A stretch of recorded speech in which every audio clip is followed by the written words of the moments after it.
నమస్తే జిల్లావాణి న్యూస్ కు స్వాగతం. నా పేరు తరంగిణి. ముందుగా హెడ్లైన్స్ చూద్దాం.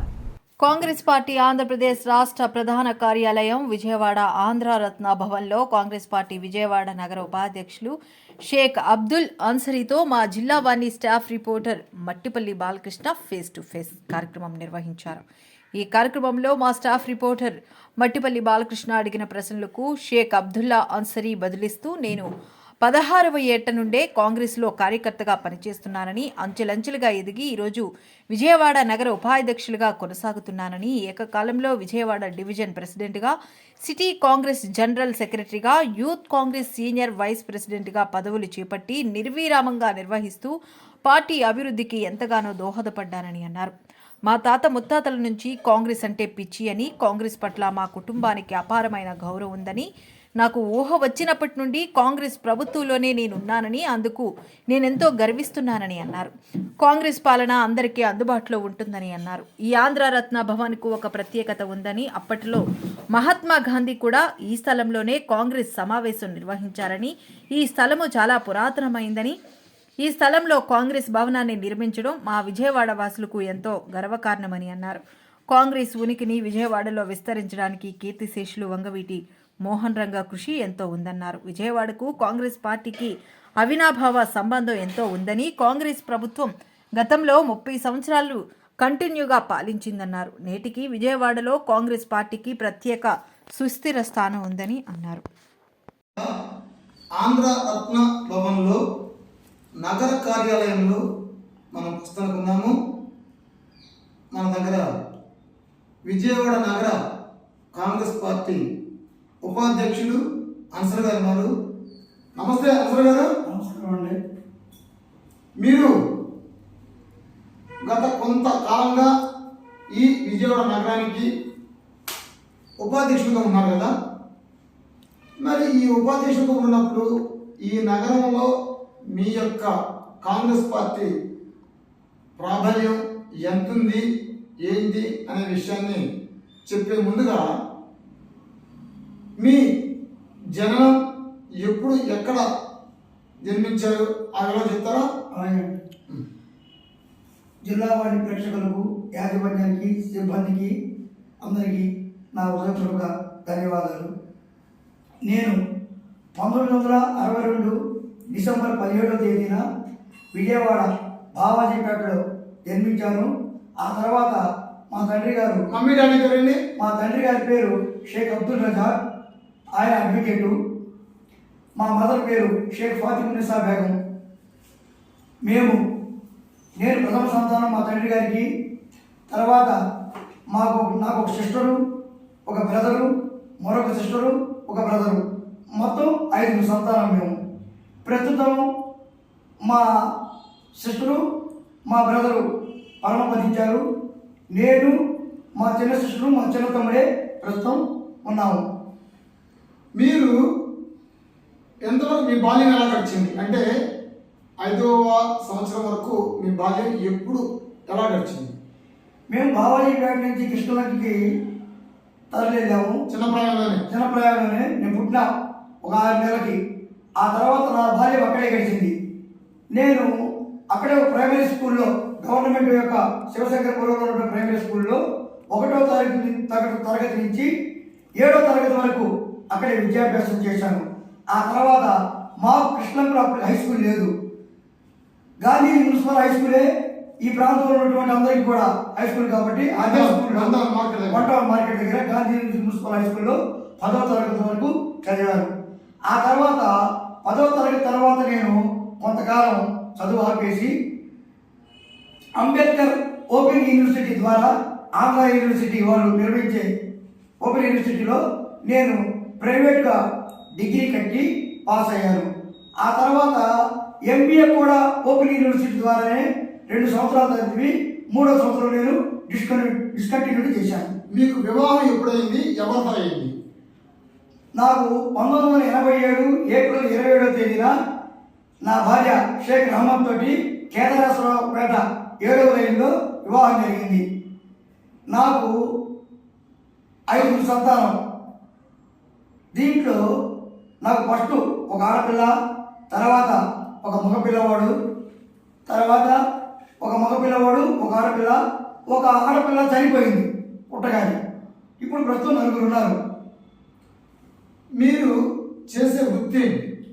నేను ఫస్ట్ చదువుకున్నప్పుడే ఈ మా తండ్రి గారు నాకు ఒక 50,000 రూపాయలు ఇస్తే ఎలక్ట్రికల్ ఎలిమెంట్స్ జంక్షన్ బాక్స్ తయారు చేసేటువంటి ఒక చిన్న పరిశ్రమని కొందరు పార్ట్నర్స్ తోటి స్థాపించాను.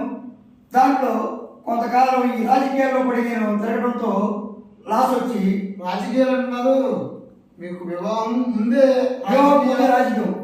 నేను 10th క్లాస్ అయిపోయిన తర్వాత 1978లో కాంగ్రెస్ పార్టీ మీద నాకున్నటువంటి అభిమానం, ఎందుకంటే మా తండ్రి గారు అప్పటికే ఆ వార్డులో వార్డు జనరల్ సెక్రటరీగా పనిచేస్తుండటం వల్ల నాకు రాజకీయాల పట్ల ఆసక్తి ఉంది. 75లో నేను సామాన్య కార్యకర్తగా రాజకీయ జీవితం ప్రారంభించాను. 16వ సంవత్సరంలోనే రాజకీయాలు ప్రవేశించాను. నేను 1980లో నేను యూత్ కాంగ్రెస్ కన్వీనర్గా డివిజన్ కొన్నాను. 83లో వైఎస్ రాజశేఖర రెడ్డి గారి రాష్ట్రానికి పిసిసి అధ్యక్షులుగా ఉన్నప్పుడు వంగవీటి మోహనరంగ గారిని విజయవాడ నగర కాంగ్రెస్ పార్టీ కన్వీనర్గా నియమించాడు. ఒక మాట అండి, మీరు చదువుకుంటున్నారు, డాడీ ఏదో కొంత అమౌంట్ ఇస్తే మీరు ఏదో చిన్న పరిశ్రమ అనేది పెట్టుకున్నారు, మీ జీవనాన్ని గడుస్తుంది. ఈ సమయంలో మీకు కాంగ్రెస్ గవర్నమెంట్లో ఉన్నారు, నేను కాదనడం లేదు. వచ్చేటప్పటికి మీరు దీంతో రావడం ప్రధాన కారణం ఏంటి? అసలు ఎందుకు వచ్చారు మీరు? మీకు ఏదో వృత్తుంది, ఏదో చేసుకుంటున్నారు, కుటుంబాన్ని పోషించుకుంటున్నారు, దీంట్లోకి ఎందుకు వచ్చారు? రావడం కారణం మీ నాన్నగారు ఏదో వార్డు జనరల్ సెక్రటరీ చేశారు. నాకు కాంగ్రెస్ పార్టీయే ఈ దేశంలో పేద బడుగు బలహీన వర్గాలకు కులమత వర్గాల రహితంగా అభివృద్ధి పరుచుకున్న దేశాన్ని. ప్రతి ఒక్కళ్ళు కాంగ్రెస్ పార్టీలో సౌఖ్యంగా ఉంటారు. ప్రతి ఒక్కరు జీవనోపాధి సామాన్యుడి నుంచి మాన్యుడి వరకు కూడా బ్రతకాలంటే అది కాంగ్రెస్ పార్టీతోనే సాధ్యమని నాకు కాంగ్రెస్ పార్టీ మీద ఉలమాలైన అభిమానం. దానివల్ల నేను కాంగ్రెస్ పార్టీలో చేరాను. ఏ సంవత్సరం చేరారు? 1978. అంటే మీ వయసు ఎంత? 16 సంవత్సరాలు. నాకు 10th క్లాస్ అయిపోయి పాస్ అవగానే నేను రాజకీయాల్లోకి వచ్చాను. కాంగ్రెస్ పార్టీలో ఏమేమి పదవులు చేశారు మీరు? 1980లో యూత్ కాంగ్రెస్ కన్వీనర్ని. అంటే అప్పుడు మీ వయసు 18 సంవత్సరాలు వచ్చు. 83లో కన్వీనర్, డివిజన్ కన్వీనర్. తర్వాత 86లో డివిజన్ జనరల్ సెక్రటరీ చేశావు, ఒక రజకురాయన్ని ప్రెసిడెంట్గా చేసి. 1990లో యువజన కాంగ్రెస్ ప్రథమ ఉపాధ్యక్షుడిని నేను విజయవాడకి. 2000 వరకు ఉపాధ్యక్షుడిగా చేశాను. అదే కాలంలో 96లో జలీల్ ఖాన్ అధ్యక్షుడిగా ఉన్నప్పుడు విజయవాడ నగరంలో నా డివిజన్కి, అంటే 50వ డివిజన్ అది, ఆ డివిజన్కి అధ్యక్షుడిగా 2095 నుంచి 2016 వరకు డివిజన్ అధ్యక్షుడిగాను, జలీల్ ఖాన్ గారి కమిటీలో ప్రధాన కార్యదర్శిగాను, యూత్ కాంగ్రెస్ ఉపాధ్యక్షుడిగా 3 పదవులు ఏకకాలంలో నిర్వహించాను. నాకు 2030 సంవత్సరాలు రావడంతో యూత్ కాంగ్రెస్ రాజీనామా చేసి 2 పదవులు కంటిన్యూగా చేశాను. 2018లో గురునాథన్ గారు విజయవాడ నగర కాంగ్రెస్ అధ్యక్షుడిగా ఉన్నప్పుడు నేను ప్రథమ ఉపాధ్యక్షుడిని. ప్రస్తుతం నరసింహ నరసింహరావు గారు అధ్యక్షుడిగా ఉన్నటువంటి ఈ 6 ఏళ్లలో నగర కాంగ్రెస్ పార్టీ ఉపాధ్యక్షుడు ఉన్నాను. అలాగే గురువు రుద్రరాజు గారు ఆంధ్రప్రదేశ్ అధ్యక్షుడిగా నియమితులైన తర్వాత నన్ను పిసిసి ప్రధాన కార్యదర్శిగా నియమించారు. నేను ఉపాధ్యక్షుడిగాను ప్రధాన కార్యదర్శిగాను పనిచేస్తూ విజయవాడలో ఉన్నటువంటి 64 డివిజన్లను కూడా నేనే మానిటరింగ్ చేస్తూ ఉన్నాను. ఇప్పటికి కూడా 64 డివిజన్లు విజయవాడ, ఈ 64 డివిజన్లు నేనే మానిటరింగ్ చేస్తాను ఇప్పటికి కూడా. ప్రస్తుతానికి మీ పదవి ఉపాధ్యక్షుడు నగరం. ఈ నగర ఉపాధ్యక్షుడిగా మీరు ఉన్నారు అంటే మిమ్మల్ని నేను ఒక ప్రత్యేకంగానే చూడాలి. ఎందుకంటే రాష్ట్రం అంతా ఒకవైపు అయితే విజయవాడ మాత్రమే మరొక వైపు. ఇది వెన్నెముక అవ్వచ్చు, ఎందుకంటే ఇది రాష్ట్ర ప్రధాన కార్యాలయం మనకి విజయవాడలోనే ఉంది. అదే కాంగ్రెస్ ఆఫీస్ రోడ్డే అంటారు కదా, దాంట్లోనే మీ ఆఫీస్, మీ కార్యాలయం ఉంది. ఇప్పుడు మనం ఆ కార్యాలయం నుంచే మాట్లాడుతున్నాం. ఈ విజయవాడకి కాంగ్రెస్ పార్టీకి ఉన్నటువంటి సంబంధ బాంధవ్యాలు ఎప్పటి నుంచి ఉన్నాయి తెలియజేస్తారా? దేశ స్వాతంత్రం రాకముందు నుంచి ఇక్కడ ఇదే స్థలంలో మహాత్మా గాంధీ గారు సభ పెట్టడం జరిగింది. ఇదే స్థలం అంటే ఇప్పుడు ఆంధ్రరత్న భవన్ ఏదైతే ఉందో కాంగ్రెస్ ఆఫీసు, ఈ ఆంధ్రరత్న భవన్లోనే మహాత్మా గాంధీ గారు ఇచ్చేశారు. కాబట్టి అలాగే దీనికి ఆంధ్రరత్న భవన్ అంటే దుగ్గురాల గోపాలకృష్ణ గారి పేరు పెట్టారు. ఆంధ్రరత్న భవన్ ఆయన ఆంధ్రరత్న ఇచ్చారు ఆయన పేరు. అలాగే ఇక్కడ అనేక మంది ప్రముఖులు విజయవాడ నగరంలో నగరాధ్యక్షులుగా పనిచేశారు. విజయవాడ నగరాభివృద్ధికి కౌన్సిల్ రాకముందు నామినేటెడ్ చైర్మన్గా విజయవాడ నగరానికి పనిచేశారు. అందరూ కాంగ్రెస్ వాదులే. అంటే ఈ ఆంధ్రరత్న భవన్ అనేది స్వతంత్రానికి ముందు నుంచి కూడా ఇదే ఉంది. అవును, అప్పుడు పిసిసి ఆఫీస్ ఇదే. ఓకే, ఉమ్మడి ఆంధ్రప్రదేశ్ కాకుండా మామూలుగా మనం ఆంధ్రప్రదేశ్ ప్రాంతానికి ఇదే ఆనాడు పిసిసి ఆఫీసు అప్పట్లో. తర్వాత మీకు ఉమ్మడి ఆంధ్రప్రదేశ్ హైదరాబాద్ గాంధీ భవనం. రాష్ట్రం ఏర్పడిన ప్రథమంగా రాష్ట్రం ఏర్పడిన తర్వాత 1952లో మన కర్నూలు రాజధాని కదా. దీనికి మహత్తరమైనటువంటి చరిత్ర ఉంది ఈ విజయవాడ ఆంధ్రరత్న భవనానికి. ఈ స్థలానికి కూడా ఈ స్థలం సుమారు ఎంత ఉంటుందండి ప్రాంగణం? 1000 గజాలు. Okay okay. అయితేనంటే ఈ కాంగ్రెస్ పార్టీకి ఈ విజయవాడకి సంబంధం ఉంది అంటారు. మరి ఈ విజయవాడలో మీ కాంగ్రెస్ యొక్క ప్రాబల్యం లేక ప్రాధాన్యత ఎంత ఉందంటారు? ప్రాబల్యం అనేటువంటిది విజయవాడలో కాంగ్రెస్ పార్టీదే ప్రాబల్యం అనాదిగా. ముఖ్యంగా ఎందుకంటే ఎప్పటి నుంచి స్వాతంత్రం వచ్చి ఆ రాష్ట్రం వచ్చినప్పుడు అయ్యాదారు కాళేశ్వరరావు పంతులు గారు ఇక్కడి శాసనసభ్యులుగా ఎన్నికయ్యారు. వారి పేరు మీద కాళేశ్వర మార్కెట్ ఉంది. 2 సభలు ఉండేవి. ఆయన ఇప్పుడు ఏ సంవత్సరం ఉండేది? 1952 మొదటగా అసెంబ్లీ ఎన్నికలు. మొదటి అసెంబ్లీ ఎన్నికల్లో ఇక్కడ నుంచి కాంగ్రెస్ తరఫున ఒకటే శాసనసభ ఉండేది. ఒకటి ఎస్టీ రిజర్వేషన్ జ్యూసభ, ఒకటి జనరల్. ఆ తర్వాత మరుపుడి చిట్టి గారు, ఆ తర్వాత సిపిఐ పార్టీకి చెందిన తమిళ పోతురాజు గారు కూడా ఇక్కడ శాసనసభ్యులుగా ఎన్నికయ్యారు. అప్పుడు విజయవాడ ఎన్ని నియోజకవర్గాలండి? ఫస్ట్ ఒకటే, 52లో ఒకటే. అది ఐదేవర కాళేశ్వరరావు గారు కాంగ్రెస్ పార్టీ నుంచి ప్రాతినిధ్యం వహించారు. ఓకే, అప్పుడు వినే కదా గెలిచాడు ఆయన. ఆయన పేరు మీద మన కాళేశ్వరం మార్కెట్. ఓకే. ఆ తర్వాత రెండో శాసనసభ వచ్చిన తర్వాత మనం 72 దమ్మాలపాటి రామారావు కూడా మన శాసనసభ్యుడు ఇక్కడ 2 తూర్పు నియోజకవర్గానికి. అప్పుడు నియోజకవర్గాలు 3 వచ్చాయి. 3 కాదు, తూర్పు పడమర పశ్చిమ తూర్పు. ఎప్పుడు 72లో దమ్మాలపాటి రామారావు గారు 52లో ఒకటే 72లో 2. ఓకే, అప్పుడు ఎవరెవరు? దమ్మాలపాటి రామారావు గారు ఇక్కడ గెలిచారు. అక్కడ కాంగ్రెస్ పార్టీ నుంచి ఎవరో గెలిచారు. అప్పుడు కూడా కాంగ్రెస్ ప్రారంభంలో ఉంది, 2వ విడతలో ఉంది, 3వ విడత అప్పుడు 3 అయినాయా మీకు? 2009లో 3.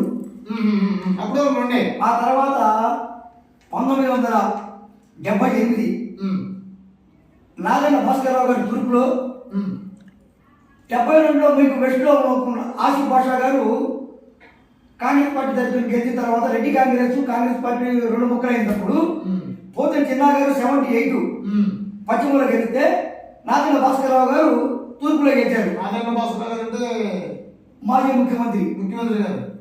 ఆయన కూడా ప్రాతినిధ్యం, ఆయన తెలంగాణ నుంచి ఇక్కడే ప్రాతినిధ్యం. Okay okay.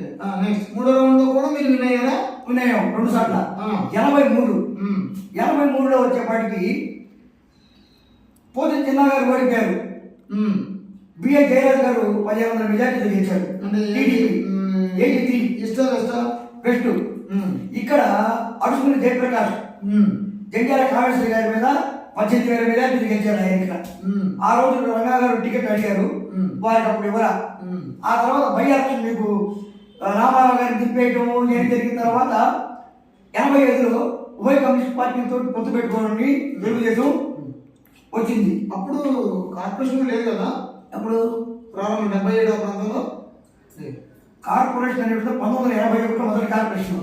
అప్పుడు వరకు కౌన్సిల్ అంటే 12 ఏళ్ళు ఎలక్షన్ జరగాలి విజయవాడ నగరానికి. స్పెషల్ ఆఫీసర్ జేవిఎస్ రెడ్డి గారు. ఆయన హయాంలో మీకు లోబిడ్జీలో అంతకుముందు డౌన్గా ఉండేది, ఆ పక్క నుంచి పడవలు వచ్చాయి. అది ఎత్తుగా లేపేసి లెవెల్ చేసి డెవలప్ చేశాడు ఆయన.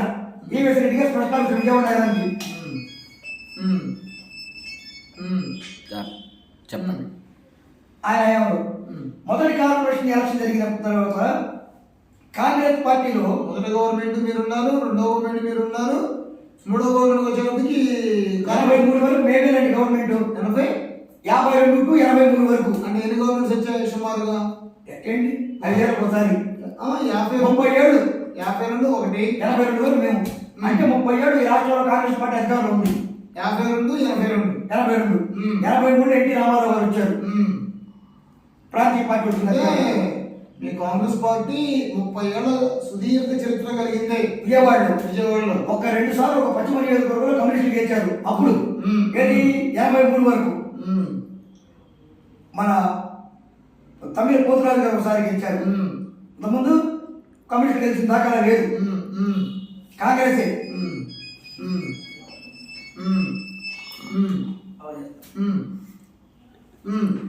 తర్వాత ఫస్ట్ వచ్చేప్పటికి 50 ఉన్నప్పుడు విజయవాడ మొత్తం ఒకే కాన్స్టిట్యున్సీ. విజయవాడ మొత్తం ఒకే కాన్స్టిట్యున్సీ. తర్వాత 77కి వచ్చేటప్పటికేమో 2 కాన్స్టిట్యున్సీ. 2 కాన్స్టిట్యున్సీలు. తర్వాత ఎప్పుడు అయింది 3 కాన్స్టిట్యున్సీలు? ఇది 2009లో 3 కాన్స్టిట్యున్సీ. అంటే మున్సిపాలిటీ ఏర్పడిన తర్వాత అయింది. కార్పొరేషన్ ఏర్పడిన తర్వాత 30 ఏళ్ళు రామారావు మీ రాజ్యాన్ని మీరు చలమణి వచ్చింది. తర్వాత కార్పొరేషన్ విషయానికి వస్తే 81 మొదటి కార్పొరేషన్ ఎన్నిక జరిగిన తర్వాత మొత్తం 48 డివిజన్లు ఫస్ట్ కార్పొరేషన్లో. ఆ ఎన్నికల్లో మేము 8 డివిజన్లు గెలిచాం 45కి. అయ్యా మిగతా ఉభయ కమ్యూనిస్టులు, ఇక మిగతా వాళ్ళు. అంటే మొదటి కార్పొరేషన్ కూడా మీరే విన్నాం. కమ్యూనిస్టులు ఉభయ కమ్యూనిస్టులు గెలిచారు. నెక్స్ట్ వంగవీటి మోహన్ రంగా గారికి టికెట్ ఇవ్వకపోతే ఆయన కాంగ్రెస్ పార్టీ మద్దతుతోటి కృష్ణాకి 41వ డివిజన్లో సైకిల్ గుర్తు మీద, అప్పుడు సైకిల్ గుర్తు అదే ఫస్ట్ ఇందిరాగాంధీ బొమ్మ పెట్టుకొని సైకిల్ గుర్తుతో ఆయన కార్పొరేటర్గా గెలిచాడు. ఇండిపెండెంట్ 81. ఆ తర్వాత 85లో మధ్యంతర ఎన్నిక వచ్చినప్పుడు వంగవీటి మోహన్ రంగా గారు శాసనసభ్యుడిగా ఎన్నికయ్యారు. ఆ ఎన్నికైన తర్వాత అప్పటి తెలుగుదేశం ప్రభుత్వం యొక్క ప్రజా వ్యతిరేక విధానాలు ఏదైనా వాటి మీద అసలు విజయవాడ అనేటువంటిది సినిమా రంగానికి రాజధాని. హైదరాబాద్ ఉమ్మడి రాజధాని అయినా రాజకీయంగా అప్పటి నుంచి కూడా రాజధాని విజయవాడే. పొలిటికల్ క్యాపిటల్ ఇది. ఇవాళ ఊడిపోయిన తర్వాత రాజధాని కాదు. పొలిటికల్ క్యాపిటల్ అంటే విజయవాడే. ఉద్యమాలకు పుట్టినిల్లు. రెండవది సినీ రంగానికి, మన గాంధీనగర్. పత్రికా రంగానికి విజయవాడలో ఒక అంశం జరిగిందంటే యావత్ రాష్ట్రం మొత్తం స్ప్రెడ్ అయ్యేది. అలా వంగవీటి మోహన్ రంగా గారు ఆయన శాసనసభ్యుడిగా ఎన్నికైన తర్వాత పేదవాడి కోసం కుల మత వర్గ రహితంగా ఆయన అభివృద్ధిలో కూడా ఎస్సీ ఎస్టీ బీసీ మైనారిటీ వర్గాలే ప్రాధాన్యత. ఆయన కంటగా నిలవడం కానీ ఆయన ఉద్యమాలు ఉండడం కూడా. రంగా గారికి కమ్యూనిటీ సేవ లేవు. నమ్మచ్చు. ఎందుకంటే స్వయంగా ఆయనతో మేము తిరిగాము. ఉదాహరణకి నా మిత్రుడు ఒక ఆయన ఒక కుల మీటింగ్ పెట్టాను రమ్మన్నాడు. నేను అతను వెళ్ళాము. అతను కాపు నా ఫ్రెండ్ కూడా. ఈయనేమన్నంటే కుల మీటింగ్ పెట్టదు లేక పిలవద్దు, మరొకసారి కుల మీటింగ్ పెడితే మాత్రం ఊరుకోరు అని మొదలెట్టడం జరిగింది. రెండవది రత్నకుమార్ గారు కూడా ఇంటర్ కాస్ట్ అయ్యారు. అంటే దాన్ని బట్టి కుల ఫీలింగ్స్ లేవు. ఆయన ప్రాతినిధ్యంలో విజయవాడ ఏమైనా ముందుకు పరిగెట్టిందా? బ్రహ్మాండ ఆయన అధికారంలో లేకపోయినా అభివృద్ధి మనకు అధికారంలో తెలుగుదేశం కాబట్టి మనకు అభివృద్ధి లేవు కదా. ప్రజా సమస్యల మీద నిరంతరం పోరాటం చేశాడు ఆయన. ఆయన నాయకత్వంలో విజయవాడలో ప్రతి పేదవాడికి కూడా న్యాయం జరిగింది. పోలీస్ స్టేషన్లో కానివ్వండి, మామూలుగా ఏదైనా సమస్య ఉందంటే ఆయన దగ్గరికి వెళ్తే ఫోన్ చేస్తే క్షణాలు ఉందంటే. ఉదాహరణగా మీకు బహుశా తెలిసి ఉంటుంది, ఎంఐఎం అధినేత సలాముద్దీన్ ఓవైసీ. మీరు దారుసలాం దగ్గర చూడండి, ఒక బల్ల వేసుకొని కూర్చుంటాడు ఆయన. ప్రతి ఒక్కళ్ళు క్యూ ఉంటుంది. ఆయన ఫోన్ చేస్తే పని అవుతుంది. అదే రకంగా వంగవీటి మోహన్ గారి ఇంటి దగ్గర ఉదయం 9 గంటలకు బిగిన్ చేస్తే రాత్రి 12 వరకు కూడా పబ్లిక్ ఉండేది క్యూ. అలా ప్రజా సమస్యల్ని పరిష్కరించాడు. ఆయన నాయకత్వంలో కాంగ్రెస్ పార్టీ విజయవాడ అప్రతిహితంగా పెరిగింది. ఒక ఉద్యమం అంటే రేషన్ కార్డులు రద్దు చేశారు తెలుగుదేశం ప్రభుత్వం. మా కృష్ణరంగ ప్రాంతం నుంచి మీకు తాలూకా వరకు ఎంత దూరం ఉంటుంది? ఇక్కడి జనం బాగా దిగారు అక్కడికి. అలాంటి ఉద్యమాలు కాంగ్రెస్ పార్టీ తరఫున ఆయన నిర్వహించాడు. ఆయన నాయకత్వంలో పనిచేయడం మాకు ఒక గర్వకారణం. ఇంకా కాంగ్రెస్కి ఈ విజయవాడకి సంబంధం ఏంటి? అవినాభావ సంబంధం ఉంది. 30 ఏళ్ళు రారాజుగా పాలించారు. తర్వాత రంగయ్య సమయంలో కూడా బ్రహ్మాండంగా పనులు చేశారు, అభివృద్ధి పరిగెత్తింది. ఇంకా నెక్స్ట్ ఇంకే ఉంది. కాంగ్రెస్ పార్టీకి విజయవాడకి ఉన్న అనుబంధాన్ని మొట్టమొదటి మనం చెప్పాల్సింది ఏంటంటే వివిధ ప్రాంతాల్లో షెడ్లు అయ్యేది ఉండేవి. ఆసియాలోనే పెద్ద ఇండస్ట్రియల్ ఎస్టేట్ కాంగ్రెస్ పార్టీ హయాంలోనే ఆటో నగర్ ఏర్పాటు చేయబడింది. ఏంటది? Industrial Jawahar auto Nagar. ఎప్పుడండి? అది నా చిన్నప్పుడు ఉన్నప్పుడు అది కాంగ్రెస్ పార్టీ. ఈ ఆంధ్ర రత్న భవన్ నాటి నుంచే కాదండి, మన అధికారంలోకి వచ్చిన తర్వాత 80 అది బహుశా 67-68 మధ్యలో. ఇంకా ఏమున్నాయి మీ కాంగ్రెస్ కి ఈ టౌన్ కి? ఈ నగరంలో ఉన్నటువంటి ప్రజల కోసం మేము 1987లో రంగా గారి నాయకత్వంలో 50 కార్పొరేషన్ సీట్లు ఉంటే 32 సీట్లు మేము అప్రయత్నం చేసాము. 8 సీట్లు స్వల్ప తేడాతో ఓడిపోయాము. కొన్నిసార్లు రిజర్వేషన్ మాకు దెబ్బ కొట్టింది. బలమైనటువంటి వ్యక్తులను సార్లు రిజర్వేషన్ రావడం వల్ల మేము పోటీ చేయడానికి అవకాశం కుదరదు. దానివల్ల మేము కోల్పోయాము. లేకపోతే ఆ ఎన్నికల్లో 40 సీట్లు మా లక్ష్యం. మేము జంధ్యాల శంకర్ మేయర్గా మేము అధికారంలోకి వచ్చిన తర్వాత రంగా గారి నాయకత్వంలో అర్బన్ డెవలప్మెంట్ అథారిటీ అని చెప్పి ఒక స్కీమ్ తెచ్చాం సెంట్రల్ గవర్నమెంట్ నుంచి. దానివల్ల మోడల్ హౌసెస్ కొన్ని కట్టాం. మురికిపేటలని అభివృద్ధి పరిచాం. 87 తర్వాత 92లో జరగాల్సిన ఎన్నికలు 95లో జరిగింది. ఆ ఎన్నికల్లో మా పార్టీలో ఉన్నటువంటి కొన్ని విభేదాల వల్ల అనేక మంది ఇండిపెండెంట్గా పోటీ చేయడం, దీనివల్ల కార్పొరేషన్లో మేము అధికారులు రాలేకపోయాము. ఉభయ కమిటీల పొత్తు ద్వారా వాళ్ళు అధికారంలోకి వచ్చారు 95లో. తర్వాత 2000లో విజయవాడ నగరానికి కార్పొరేషన్ ఎన్నిక జరిగింది. దాంట్లో డైరెక్ట్ మేయర్ ఎన్నిక ఆవాల నాగరాణి కాంగ్రెస్ పార్టీ, పంతుమతి చంద్రాల తెలుగుదేశం. మేము మెజారిటీ సీట్లు విజయవాడలో మేమే తెచ్చాము. మేయర్ మాత్రం పంతుమతి చంద్రాల 2000 తేడాతోటి ఆవాల నాగరాణి ఓడిపోవడం జరిగింది. అప్పుడు హవా ఎవరుండేది? సీట్లు మీవి, మేయరేమో టీడీపీ. హవా మాదే. ఎందుకంటే ఒక డివిజన్కి ఏదైనా అభివృద్ధి నిధులు రిలీజ్ చేయాలంటే స్టాండింగ్ కమిటీలోనే చర్చ జరుగుతుంది. స్టాండింగ్ కమిటీ మొత్తం మాదే. నెక్స్ట్ 2005 కార్పొరేషన్ ఎన్నికలు వచ్చిన తర్వాత వామపక్ష పార్టీతో దేశవ్యాప్తంగా ఉన్నటువంటి పొత్తులో వారికి ఉపయోగం మేము పొత్తు పెట్టుకోవడం జరిగింది. మా హయాంలో విజయవాడ నగరంలో కాలువకట్టు ప్రాంతాల్లోనూ పూర్వముఖ కట్ట ప్రాంతాల్లో నివసించిన పేద ప్రజల కోసం జేఎన్ఎంయు నిధుల ద్వారా 5000 ఇళ్లను జక్కంపూడి కాలనీ, అలాగే ఇప్పుడు సింగనగర్ చెత్త డంపింగ్ యార్డు దాని పక్కన దానికి ఆపోజిట్ మొత్తం 5000 గృహాలు మేము నిర్మిస్తే మేము అధికారం 2014లో కోల్పోయిన తర్వాత అధికారం కోసం తెలుగుదేశం కానివ్వండి, 2019లో అధికారంలోకి వచ్చినటువంటి వైసీపీ కానివ్వండి, మిగిలిన ఇళ్లను భర్తీ చేయాలి, ఎవరికి పునరావాసం కల్పించాలి. ఈ స్కీమ్ పద్ధతి ఏంటంటే కాలగట్టు ప్రాంతాల్లో తీసినటువంటి వాళ్ళకే ఇవ్వాలి, మామూలు వాళ్ళకి ఇవ్వడానికి కుదరదు. దీంట్లో మీరు లబ్ధిదారు అంటే 67,000 రూపాయలు మీరు బ్యాంకుకు చెల్లిస్తే మిగతా డబ్బులు గవర్నమెంట్ కట్టుద్ది. ఈ 67,000 రూపాయలుగా మీకు ప్లాట్ వచ్చేసినట్టు లెక్క. ఒక విజయవాడ లాంటి ఒక రాజధానిలో ఒక ఇల్లు చిన్న ఇల్లు కట్టుకోవాలంటే కనీసం 5-6 లక్షల రూపాయలు అవుతుంది. అటువంటి 67,000 రూపాయలకి పేదవాళ్ళకి ఇచ్చిన ఘనత అది కాంగ్రెస్ పార్టీకి ఇచ్చింది. మీరు 67,000 ఇచ్చారు. టీడీపీ గవర్నమెంట్లో పక్కా గృహాలు ఇచ్చారు. వైసీపీ గవర్నమెంట్ లో పక్క గృహ నిర్మాణాలు చేశారు. లేవుగా అయ్యప్ప ఊరికి పేపర్ల మీద ప్రచారం తప్ప ఏం లేదు. ఉదాహరణకి టిట్కో ఇల్లు సెంట్రల్ గవర్నమెంట్ టీడీపీ గవర్నమెంట్ 2018లో తెలుగుదేశం అధికారంలో ఉన్నప్పుడు విజయవాడ నగరానికి 25,000 ఇళ్లను కేటాయిస్తే దాదాపు 50,000 మంది 25,000 రూపాయల చొప్పున కట్టారు టిట్కో ఇళ్ళకి. ఇవ్వలేదా? జక్కంపూడి కాలని దాటి కొత్తూరు తాడేపల్లి కొండ దగ్గర టిట్కో ఇళ్ళ నిర్మాణం 2018లో చేపట్టారు. ఇప్పటికి పూర్తవరా, ఎవరికి కేటాయించరా.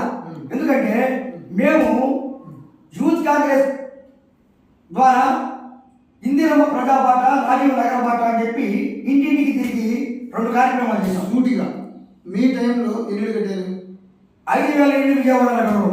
వైసీపీ గవర్నమెంట్ ఎన్ని కట్టారు? ఏం కట్టగా. టీడీపీ గవర్నమెంట్ ఎన్ని కట్టారు? ఏం కట్టలా. అంటే జగనన్న కాలనీలు లేవా? జగనన్న కాలనీలు ఊళ్ళు కడుతున్నామన్నాడు ఆయన.